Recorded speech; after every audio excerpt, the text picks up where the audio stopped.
Assalamualaikum warahmatullahi wabarakatuh.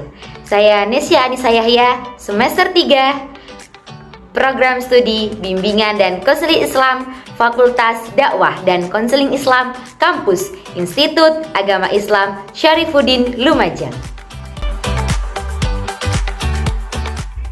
Video kali ini untuk memenuhi ujian tengah semester mata kuliah Logika dengan dosen pembimbing Bapak Hari Purwanto, MIKOM.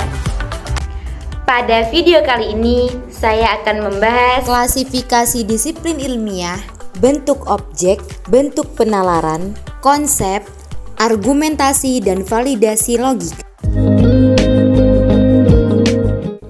Logika sebagai salah satu cabang ilmu pengetahuan dengan objek materialnya adalah berpikir atau bernalar. Logika juga dapat diartikan suatu metode atau teknik yang diciptakan untuk meneliti ketepatan penalaran.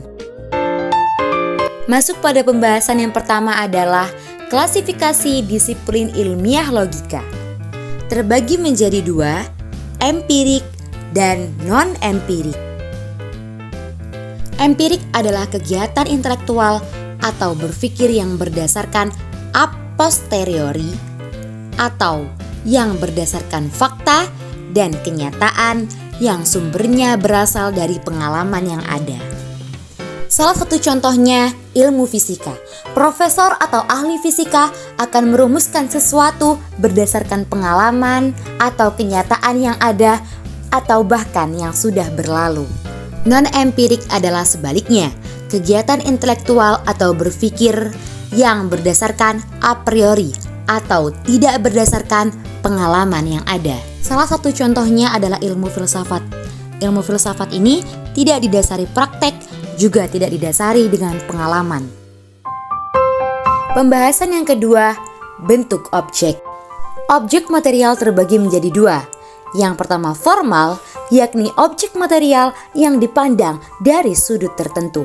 Dan yang kedua material, yakni segala sesuatu yang mempelajari manusia secara rasional dan sistematik. Rasional di sini bermaksud menurut pemikiran dan pertimbangan yang logis, dan sistematik di sini bermaksud tersusun atau beraturan.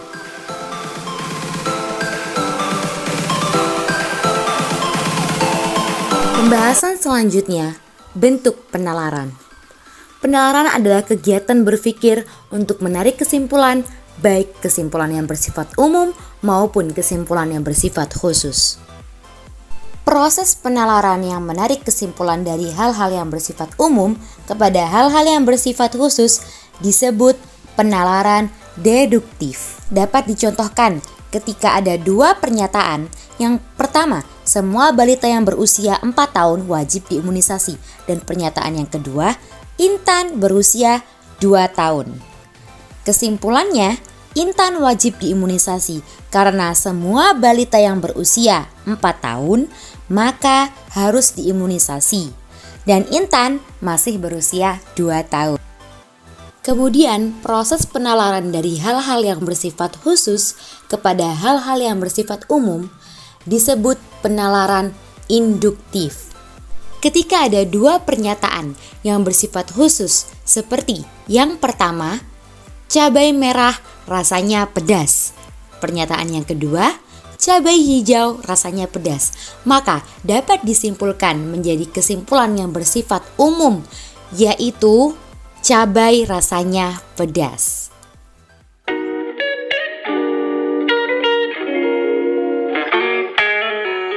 Pembahasan keempat, konsep.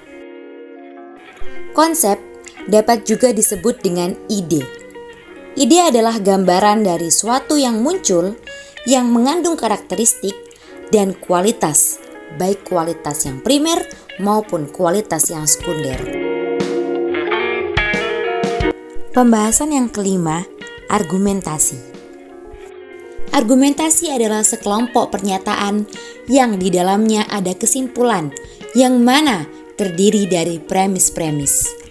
Argumentasi juga dapat diartikan sebagai pembuktian, penyampaian alasan, dan meyakinkan sang pembaca atau sang pendengar.